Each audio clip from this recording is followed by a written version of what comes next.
You've been told countless things about yourself, haven't you? That you're too much, too intense, too different, that you should tone it down, dim your light, and fit into the mold society has laid out for you. But let me ask you something. What if everything you've been told about yourself has been a lie? What if the very accusations, criticisms, and limitations imposed on you were never about you at all, but about the fear of those watching your light grow brighter?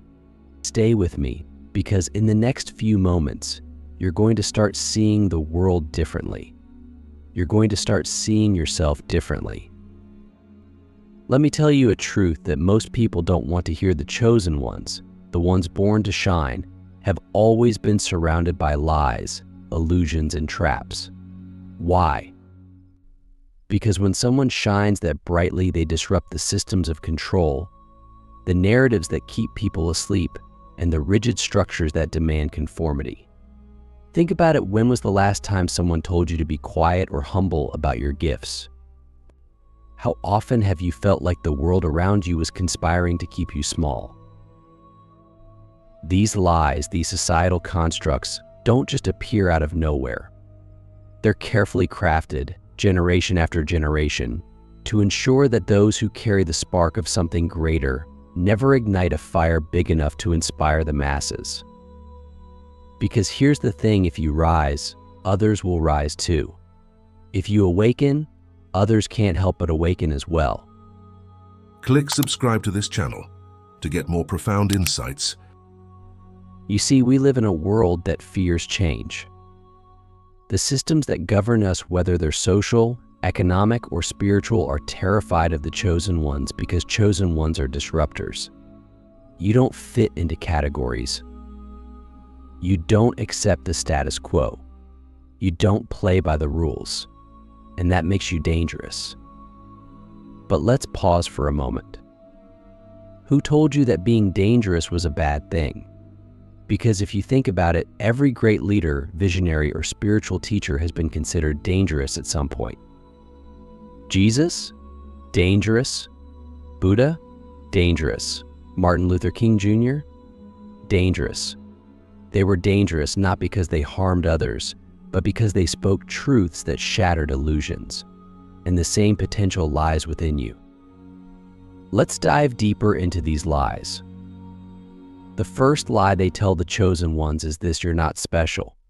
You're just like everyone else. They'll say it as if it's a virtue, as if blending in is some kind of moral high ground. But here's what they won't tell you: the world doesn't need more people who blend in. The world needs individuals who stand out, who think differently, who live boldly. When they tell you you're not special, what they're really saying is, please don't realize how powerful you are, because if you do, we won't know how to control you. And then there's the second lie: you're selfish for wanting more. Have you ever noticed how society glorifies sacrifice but demonizes ambition? They tell you that wanting more love, more freedom, more purpose is selfish. But isn't it ironic? The very people who accuse you of selfishness are often the ones benefiting from your self-sacrifice. Let me ask you this: what if your desire for more isn't selfish at all, but a divine calling? What if it's your soul's way of guiding you toward your purpose? The third lie is perhaps the most insidious. You're broken. They'll point to your struggles, your wounds, your mistakes, and use them as evidence that you're somehow flawed or unworthy. But here's the truth: they don't want you to know your wounds are not your weakness, they're your strength. Every scar you carry is proof that you've survived, that you've endured, that you've risen again and again. And in those scars lies your greatest power: the ability to heal, to transform, and to inspire others to do the same. Take a moment to reflect on this. How many times have you doubted yourself because of the lies someone else told you? How often have you silenced your voice, dimmed your light, or hidden your gifts because you believe those lies? And here's the deeper question: what would your life look like if you stopped believing them? Imagine for a moment that you fully embraced who you are: the light, the shadow, the strength, the vulnerability. Imagine what could happen if you stopped apologizing for being different. If you stopped trying to fit into a world that was never designed for someone like you. What would happen if, instead of shrinking, you expanded? If, instead of hiding, you stepped fully into the truth of who you are? The lies told about the chosen ones are not random. They're strategic. They're meant to keep you from realizing your potential, from stepping into your purpose, and from disrupting the status quo. But here's the good news: a lie only has power if you believe it. And the moment you start questioning those lies, the moment you start seeking the truth, their power begins to crumble. So I'll leave you with this question as we prepare to go deeper. What lies have you been believing about yourself? And are you ready to let them go? Let me ask you something. What does it feel like to carry a light so bright that the world around you constantly tries to dim it? If you're honest with yourself, it probably feels heavy sometimes, exhausting. Like you're walking through a storm while clutching a fragile flame, shielding it from winds that seem determined to blow it out. And yet, no matter how hard they try, the flame remains. Why? Because it's not just your light, it's a part of something far greater, something eternal. But let's be real. Carrying that light can feel like a curse as much as it feels like a blessing. You've probably felt isolated because of it, misunderstood, maybe even rejected. And here's the ironic part: the very people who try to dim your light are often the ones who are most drawn to it. Think about that for a moment. Why would someone try to extinguish something they secretly admire? The answer lies in fear. Most people are terrified of light, not because it's harmful, but because it reveals things they'd rather not see. When you shine brightly, you don't just illuminate yourself. You illuminate everything around you, including the shadows that others would prefer to keep hidden. This is why the chosen ones are often met with resistance, criticism, or even outright hostility. It's not about you. It's about what your light exposes in others. But let's get practical. How do you actually break free from the lies, the resistance, the doubt? How do you reclaim your light when the world seems hell-bent on dimming it? The answer begins with a single, radical act. You stop asking for permission to be who you are. Let's sit with that for a moment. How many times in your life have you waited for someone else to validate you? To tell you it's okay to dream big, to speak your truth, to stand out? How many times have you looked to others for approval, only to find that their approval came with conditions that required you to shrink, to conform, to betray your own essence? What if I told you that the only permission you need is your own? Here's the thing: reclaiming your light is not about proving your worth to others. It's about remembering your worth within yourself. It's about recognizing that your value doesn't depend on how well you fit into someone else's narrative. Your value comes from simply being who you are, a unique expression of the divine, a spark of something infinite and uncontainable. But this isn't just about self-love or self-acceptance. It's about action. Because the world doesn't change when you realize your light, the world changes when you start living it. And living your light requires courage. It requires you to face the doubts, the fears, the shadows, not just the ones imposed by others, but the ones you've internalized over the years. Let's talk about those internal shadows for a moment. Because here's the truth: the lies told about the chosen ones don't just come from the outside. Over time, we start telling them to ourselves. We internalize the doubts, the criticisms, the limitations, until they become part of our inner dialogue. Maybe I'm not good enough. Maybe I'm too much. Maybe I should just give up. Sound familiar? But here's where things get interesting. Those doubts, those fears, they're not your enemies. They're your teachers. Every time you confront a shadow within yourself, you reclaim a piece of your light. Every time you face a fear head-on, you expand your capacity to shine. In fact, the very shadows that seem to block your path are often the ones pointing you towards your greatest growth. So how do you start reclaiming your light from these shadows? It begins with a practice as simple as it is profound awareness. Start paying attention to the stories you tell yourself. When a doubt or fear arises, don't push it away or try to suppress it. Instead, get curious. Ask yourself, where did this belief come from? Is it even true? And if it's not true, why am I still holding on to it? Here's an exercise for you. The next time you catch yourself doubting your worth or your gifts, pause. Take a deep breath, and then ask yourself whose voice is this, because 9 times out of 10, that voice isn't yours. It's the voice of a parent, a teacher, a peer, or even society itself.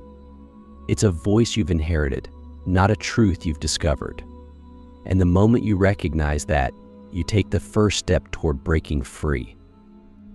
But awareness is just the beginning. The next step is action. Because here's the thing, you don't overcome doubt by thinking your way out of it. You overcome doubt by acting in spite of it. Every time you take a step toward your purpose, no matter how small, you weaken the hold that fear and doubt have over you. Every time you choose to shine, even when it feels uncomfortable or scary, you reclaim a piece of your power. Let me give you a practical example. Think about something you've been holding back on, an idea, a dream, a conversation you've been avoiding. What's stopping you? Is it fear of failure? Fear of judgment? Fear of rejection? Whatever it is, I want you to do something radical. Take one small step toward it anyway. Send the email, write the first page, have the conversation. Because here's the secret: the fear doesn't go away before you act, it goes away because you act. Now, let's address something deeper. Some of you might be thinking, but what if I shine and it still isn't enough? What if I give it my all and I fail? And to that, I'll ask you this: what's worse, failing or never trying? Living with the possibility of failure or living with the certainty of regret? Because here's the truth: failure isn't the opposite of success. It's a stepping stone to it. Every failure contains a lesson, a piece of wisdom, a key to unlock the next door. But regret is a prison. And the only way to avoid it is to live fully, boldly, unapologetically. As we move forward, I want you to start shifting your mindset. Instead of seeing your light as something fragile that needs to be protected, start seeing it as something powerful that can't be extinguished. Because that's the truth. Your light isn't just a flickering flame, it's a force of nature. It's the same force that moves the stars, that stirs the oceans, that breathes life into everything around you. It's unstoppable. And so are you. So let me leave you with this question: what would your life look like if you stopped dimming your light, not just for others, but for yourself? What would happen if you finally gave yourself permission to shine as brightly as you were always meant to? Let me ask you something profound. If you were to fully embrace your truth, your light, your purpose, your power, what would change? Not just in your life, but in the lives of those around you? What ripple effects would you create if you stopped holding back, stopped second-guessing, and started living as the person you were always meant to be? These are not hypothetical questions. The answers are your blueprint for the future, for your rise. Here's the truth: living unapologetically in your truth is the most revolutionary thing you can do. Why? Because it disrupts everything. It disrupts the lies you've been told, the systems that benefit from your silence, and even your own limiting beliefs. It's a declaration to the world and to yourself that you are no longer willing to betray your soul for the comfort of conformity. But let's be clear, this path isn't easy. The rise of the chosen ones is not without its challenges. To live unapologetically in your truth means you will face resistance. You will encounter people who are threatened by your light, who will try to pull you back into the shadows. You will feel the weight of doubt, fear, and even loneliness at times. But here's the thing, every step you take toward your truth is a step toward freedom. Let me ask you something else. What does freedom mean to you? Is it the absence of fear? The ability to make your own choices? Or is it something deeper than knowing that you are living in alignment with your highest self? That you are fulfilling the purpose you were placed on this earth to fulfill? Because that's what true freedom is. It's not about external circumstances, it's about internal alignment. And the chosen ones are here to embody that freedom, to show others what it looks like to live fully, boldly, authentically. But how do you get there? How do you rise above the noise, the doubts, the lies, and step fully into your truth? It begins with a shift in perspective. You don't need to become anything. You already are everything you're meant to be. Your job is not to create your light, it's to uncover it, to peel back the layers of fear, doubt, and conditioning that have obscured it. Let's dive into this. The first step in living unapologetically is to stop seeking external validation. As chosen ones, many of us have spent our lives looking for approval from parents, teachers, friends, society. We've been taught that our worth is tied to how well we fit into others' expectations. But here's the hard truth, no amount of external validation will ever fill the void within you. That void can only be filled by your own self-acceptance. This is why so many chosen ones feel empty, even when they achieve success by society's standards. Because success without authenticity is hollow. It's like building a beautiful house on a foundation of sand. It might look impressive on the outside, but it will never feel solid. So ask yourself, what parts of your life are built on someone else's expectations? And what would it look like to rebuild them on your own terms? The second step is to embrace your uniqueness. Let me tell you something that will set you free. You were never meant to fit in. Fitting in is for those who don't know who they are. But you were born to stand out, to be different, to challenge the norms and break the molds. Your quirks, your passions, your perspectives, they're not accidents. They're clues to your purpose. So stop apologizing for the things that make you different. Those differences are your gifts. But embracing your uniqueness isn't just about self-acceptance. It's about action. It's about using your gifts to make an impact. Because here's the thing, your light isn't just for you. It's for the world. The chosen ones are not called to rise for their own benefit. They are called to rise so they can help others rise too. Your journey is not just about your personal transformation, it's about becoming a beacon for others who are still lost in the dark. And this brings us to the third step, service. The rise of the chosen ones is not a solitary journey. It's a collective awakening. When you live unapologetically in your truth, you give others permission to do the same. Your courage inspires their courage. Your light ignites their light. This is how revolutions begin, not with one person changing the world, but with one person inspiring others to change themselves. But let's be honest, service can feel daunting. You might be wondering, who am I to make an impact? What do I have to offer? And to that, I'll say this, who are you not to? The fact that you're here, listening to this, seeking truth and growth, is proof that you have something to give. You don't need to have all the answers. You just need to start where you are, with what you have, and trust that it's enough. Here's a practical exercise for you.